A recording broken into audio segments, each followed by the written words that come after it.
औज़ुबिल्लाहिमिनश्शैतानिर्रजीम बिस्मिल्लाहिर्रहमानिर्रहीम। अस्सलाम वालेकुम एवरीवन। क्या हाल चाल है आप सबके?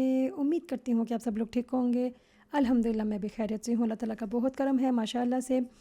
और वीडियो शुरू करने से पहले ये दुआ करती चलूँ कि जो मेरी ये वीडियो देख रहा है, जिसने अभी तक नहीं देखी, अल्लाह ताला उस पे, मुझ पे, हम सब पे और फ़लस्तीन पे बहुत ज़्यादा करम करे अपना, आमीन। मैं तो थोड़ी सी एक रिक्वेस्ट भी करती चलती हूँ कि आप में से जिसने मुझे अभी ज्वाइन किया है तो पहले मेरे चैनल को सब्सक्राइब कर दीजिएगा, कमेंट कीजिएगा आपको मेरी वीडियो किस तरह से लगी है और वीडियो को एंड तक देखिएगा। जैसे कि बच्चों की छुट्टियां ख़त्म हो रही हैं और कल से बच्चों के स्कूल लग रहे हैं। एक तरफ से तो मुझे बहुत ज़्यादा खुशी है कि बच्चे स्कूल जा रहे हैं। घर में जो हर वक्त गंद पड़ा रहता था या फिर इनके झगड़े उनके झगड़े, ये फरमाइशें इनकी ख़त्म हो रही सर्दी गर्मी में, क्योंकि मेरी प्रॉब्लम है, मैंने बच्चों को ज़रूर बाहर लेकर जाना होता है। तो ये ड्यूटी तो मेरी ख़त्म हुई। वैसे भी मुझे लगता है कि छुट्टियों में आपकी रूटीन बहुत ही कोई बेड़ा गर्क हो जाती है। हम लेट उठते हैं, लेट खाना पक रहा होता है, सफाइयाँ लेट हो रही हो, सब कुछ ही लेट लेट होते होते ना बस पूरा दिन लटक ही जाता है और 2 मिनट भी स्टे लेने का टाइम नहीं मिलता। एक लिहाज से तो स्कूल लग रहे हैं, बहुत ज़्यादा खुशी की बात है अल्हम्दुलिल्लाह। लेकिन दूसरी खुशी की बात मेरे लिए एटलीस्ट नहीं है, क्योंकि अभी तक मुझे ये लग रहा है कि जैसे मैं छुट्टियों का इंतज़ार कर रही थी और मैं ये सोच रही थी कि मैं अपनी नींद अच्छी तरह से पूरी करूँगी और छुट्टियाँ ख़त्म होगी, मेरी नींद पूरी नहीं हुई। क्योंकि सुबह बच्चे जल्दी उठ जाते थे और मुझे इतना शोर शराबा डालते थे, तो मुझे फिर उठना ही पड़ता था उनको नाश्ते के लिए, उनको लड़ाइयाँ झगड़े ख़त्म करने के लिए।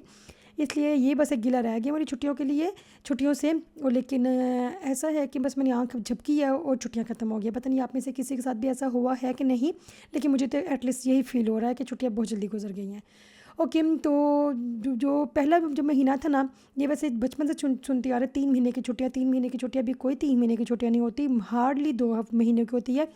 पहला महीना तो चलो हम यही एक्सेप्ट नहीं कर पाते कि छुट्टियाँ हो गई हैं। अगर एक्सेप्ट करते हैं तो 7 अगस्त आ जाता है और बस ये टेंशन होती है छुट्टियाँ ख़त्म होने वाली है, जल्दी उठना है, रूटीन बनानी है, दिस एंड दैट है। और जैसे कि हमारे पास यहाँ पे ना बड़ी लंबी सी लिस्ट दी जाती है बच्चों के स्कूल की चीज़ों के लिए ना। फिर आखिरी वाले दिनों में ना ये चीज़ें पूरी करनी होती हैं। सितंबर हमारे लिए वो बहुत ज़्यादा मुश्किल होती है, फ्रांस वालों के लिए। आई एम श्योर सबके लिए ऐसा होता होगा, क्योंकि यहाँ पे तो एटलीस्ट बच्चों की सारी स्टेशनरी ख़रीदनी होती है, उनके शूज़ ख़रीदने हैं, उनके बैग ख़रीदनी है, उनके कपड़े लेने हैं और जो इंश्योरेंस करवानी है, ये सब कुछ पे जो जो खबारी होती तो होती है, लेकिन जो पेपर वर्क होता है वो बहुत ज़्यादा हार्ड होता है। लाइक इसके ये वाले पेपर है, ये इस वाली टीचर को देनी है, ये उस वाली टीचर को देनी है, या फिर उस टीचर ने हमें कोई मैसेज भेजा है कि इस बच्चे का ये चीज़ ना मिस हो रही है, वो करना बहुत मुश्किल होता है। सितंबर तो बहुत ही हार्ड जाता है। ऊपर से बच्चों की ना जो स्पोर्ट पे नाम लिखवाना होता है, तो उस पे भी बहुत मुश्किल होता है, क्योंकि जगह नहीं मिलती, पहले नाम लिखवाना पड़ता है और फिर बच्चों को ले लेके जाना है, उनके वो पेपर अलग से जमा करवाने हैं। पता नहीं बहुत रफर होता है, सितंबर बहुत मुश्किल होता है। ओके, तो ये मैं सारी ख़रीदारी करके आ गई थी बच्चों के स्टेशनरी की।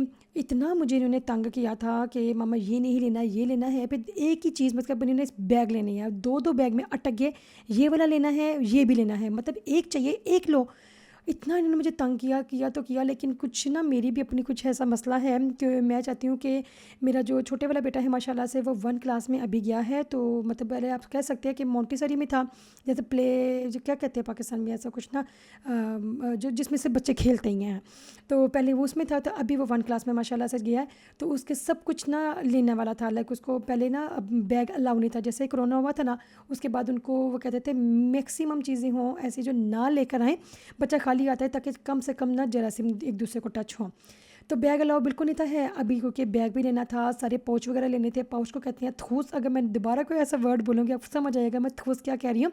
पाउच ये जो आपको नज़र आ रही हैं, यहाँ पे ये मसला होता है कि जो ना डेली बेसिस का जो पाउच होता है ना वो तो होता है, लेकिन रिज़र्व में उन्होंने एक ना बड़ा पाउच चाहिए होता है, जिसके अंदर ना सारी चीज़ उन्हें रिज़र्व में रखनी होती है साइड पे, वो स्कूल में पड़ा रहता है। उसके अंदर ना हमें कलर्स रखनी होती हैं, जितनी भी एक्स्ट्रा चीज़ होती हैं वो टीचर्स खुद ही डिसाइड करती है, तो वो ना अलग से रिज़र्व में एक स्कूल में रख देते हैं। स्कूल को कहते हैं फ्रेंच में एकोल में पड़ा रहता है। और ये लंबी चौड़ी लिस्ट थी, कभी मैं स्क्रॉल करके इधर जा रही थी, कभी मैं उधर जा रही थी, इस क्लास की उस क्लास की, फिर इस क्लास का। बड़ा ही रफड़ था, बड़ा ही मुश्किल था। और मुझे ये था कि जो मेरा बेटा माशाल्लाह से पहले ही क्लास में नया गया है, तो उसके लिए मैं ये भी अच्छी वाली चीज़ लूँ, वो भी अच्छी वाली चीज़ हूँ, और इतना रश पड़ जाता है क्योंकि हमें चीज़ें नहीं मिलती। जो हम चीज़ें चाहते हैं उस हिसाब से नहीं मिल पाती है, क्योंकि इतना रश होता है। हर कोई वेकेशन से आके तो ले रहा होता है। कितने ज़्यादा लोग ऐसा करते हैं, बहुत समझदारी का मुजाहिरा करती हैं कि जब भी वेकेशंस पे जाते हैं अपने अपने मुल्कों में, तो वो पहले चीज़ें ख़रीदते हैं, चीज़ें ले लू के सब कुछ सेट करके फिर अपने आराम से जाते हैं रिलैक्स होकर, ताकि वापस भी जब आएंगे तो जहाज़ की जो थकावट होती है ना, बस वही फील करें, दूसरे को टेंशन या जिम्मेदारी वाली ना बात उन पर ना हो। और मेरे साथ मैं गर्मियों की छुट्टियों में ना वैसे छोटी छोटी वेकेशन पे चली जाती हूँ, लेकिन अपने मुल्क जाने वाली बात जो है वो अल्लाह ताला खैर रखे। कभी मेरा दिल नहीं चाहता कि मैं गर्मियों की छुट्टियों पे जाऊँ, बेशक ज़्यादा छुट्टियाँ होती हैं, लेकिन मेरा नहीं दिल चाहता कि मैं ना इन गर्मियों की छुट्टियों पे पाकिस्तान जाऊँ। खैर, इसलिए हम ना मंथ अगस्त के एंड पे ही करती हैं सारी शॉपिंग। तो ये सारी हो रही थी और बच्चों का इतना रोना बना पड़ा हुआ था कि ये, और मेरा अपना रोना बना पड़ा हुआ था कि मैं चाह रही थी कि मैं ये वाली चीज़ लूँ, वो वाली लूँ, ऐसे करो वैसे करो। मेरे हस्बैंड को ये था कि किसी तरह से बस इस रश से ख़त्म हो, हम निकलें यहाँ से, काम ख़त्म हो। और मैं काम बढ़ाती जा रही थी कि ये वाली चीज़ भी रहती है, वो भी लेती है, ये भी वो भी।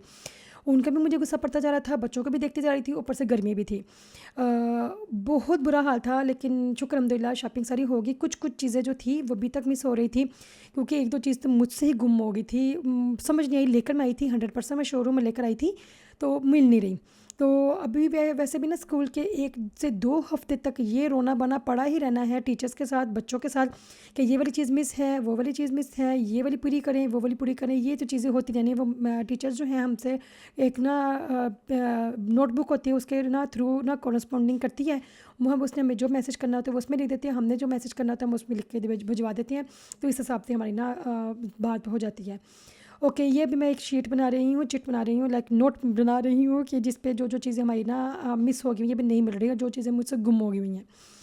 और ये इतना मुश्किल वाला काम है, कोई आसान नहीं है, क्योंकि अलग अलग से उनके दो दो तकरीबन आप कह सकते हैं, माशाल्लाह से मेरी 3 बच्ची हैं, तो 6 पाउच बनाने थे। इनका बैग जो है, उस बैग के अंदर किस तरह से क्या चीज़ें डालनी है, क्या करना है, बहुत हेक्टिक वाला काम होता है जब। लेकिन मुझे फिर भी अपने स्कूल के दिन बड़े याद आते हैं। जैसे मैं आपसे अपना एक्सपीरियंस शेयर करती हूँ, आप भी मुझे अपना अपना एक्सपीरियंस शेयर करके कमेंट के थ्रू ज़रूर बताइएगा कि जब आपके स्कूल लगने वाली होते थे, आप खुश होते थे या सैड होते थे या क्या चक्कर होता है। क्योंकि जब मेरे स्कूल लगते थे, मैं तो 2-3 दिन पहले ही अपनी यूनिफॉर्म इस्त्री कर दिया और शूज़ पॉलिश करके रख देती थी। मैं इतना इंतज़ार करती थी कि हमारे स्कूल लगी और मैं जल्दी जल्दी जाऊँ। और जब पहला दिन होता था स्कूल का, मैं सत्ती सवेरे स्कूल पहुँच जाती थी। मेरी कोशिश होती थी कि मैं अपनी अपनी फ्रेंड की जो सीट है ना, वो पहले बुक कर लूँ कि ये वाली जगह बस हमारी है, हमने मान ली है। मैं बहुत एक्साइटेड होती थी अपने स्कूल के लेकर ना। और मैंने अक्सर ये सुना है, कोई किसी के मुंह से मैंने ये एटलीस्ट बात नहीं सुनी कि वो भी एक्साइटेड होता था स्कूल जाने के लिए ना। तो आप मुझसे अपना एक्सपीरियंस शेयर करें कि आप एक्साइटेड होते थे या फिर बस कहते थे क्या स्कूल लग गए तो ये वो है ना। मैं तो बहुत, मुझे खुशी होती थी कि स्कूल लगने वाले हैं, कॉलेज लगने वाले हैं, छुट्टियाँ ख़त्म होने वाली हैं। जब छुट्टियाँ नहीं होती थी तब भी मुझे इंतज़ार होता है छुट्टियों का, तो लेकिन छुट्टियाँ भी गुजार गुजार के मुझे होता है कि बस किसी तरह से स्कूल लग जाए। मुझे अपने स्कूल के दिन बड़े याद आते हैं, क्योंकि मैंने बहुत इन्जॉय किया था अपने स्कूल कॉलेज की ना लाइफ को। अल्हम्दुलिल्लाह से बहुत मज़े के दिन थे। इन सब रफर में मैं आपको ये बताती चलूँ कि मेरी इतनी तबीयत ख़राब हो गई थी, मेरा सर फट फट के जा रहा था। और शुक्र अल्हम्दुलिल्लाह कि मेरे पास बीपी वाली मशीन पहले नहीं थी मौजूद, मैंने नई ही मंगवाई थी। तो मैंने ही पहले ही बार मैंने अपने ऊपर ही यूज़ किया उसको कि क्या चक्कर है क्या नहीं। मेरा इतनी बुरी हालत हो रही थी कि मैं, एक तो गर्मी बहुत आती थी और बच्चों के चीं चारा के साथ ना ये वो ऐसे वैसे ये, तो मैं इतना हेक्टिक वाला काम था। मैंने तो फटाफट ना इसकी स्पीड बढ़ा के वीडियो को ख़त्म करने की कोशिश की ना, लेकिन रियल में बहुत ज़्यादा टाइम लग गया था। चीज़ ख़त्म होने पे आ ही नहीं थी रही, लाइक जिनके जो पैकिंग करनी थी, बैग बनाने थे, वो ख़त्म होने पे आ ही नहीं रहे थे। बड़ी मुश्किल से कहीं पे ख़त्म हुए और मैंने फिर दवाई ली। दवाई लेने के बाद थोड़ा सा मैंने सुकून का सांस लिया। बहुत मुश्किल था, लेकिन अल्हम्दुलिल्लाह से काम करते हैं तो फिर ही होता है, वरना तो लटका ही रह जाता है। इसके साथ ही फिर मैं चलती हूँ।